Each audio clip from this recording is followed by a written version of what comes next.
so what do you think of the term high priority neighborhood? Again, another hard question. Well, you know, I'm torn.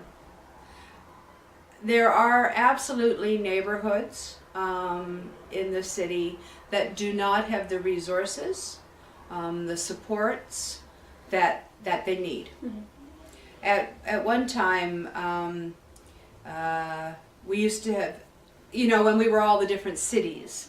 So if you lived right in the city of Toronto, you had free recreation programs. Mm-hmm. And so, and generally there were so many rec centers and programs that they were walkable.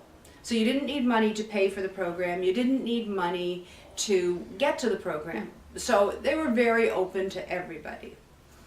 But in the suburbs, in the other cities at that time, or township even, in Scarborough, North York, there were fees for the programs. There were, you had to pay for TTC to get there because they were so spread out. Mm-hmm. And so clearly those areas didn't have the same access to resources that downtown Toronto did. Mm-hmm. And so it is important, I think, to look where the gaps are and to address those gaps. Mm-hmm. But it also has a way of seeing that as a place of need, mm-hmm. As opposed to seeing it as a place of potential.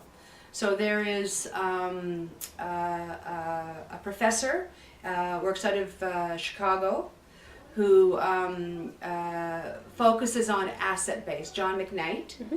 And what he says is that every person in every community is an asset and has assets to offer to the community.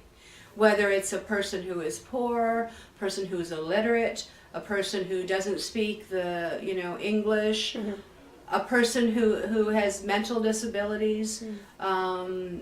Developmentally delayed, everybody has assets. Mm-hmm. But as professionals, as social workers, and as community developers and community engagers, our whole job is about finding what's missing and helping to fill the gap. Yeah. So we're professionals at looking at not what the community offers, but what we bring.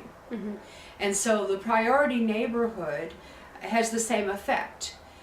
We identify communities as places of need, not as places of potential. Okay. And so just by doing that, we're immediately placing them as places that we the professionals have to go in and help. Yeah.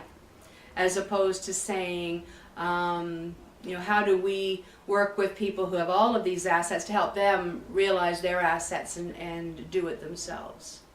So I think there's a challenge with that concept. I think it's a professional gap filler kind of mentality. Yeah.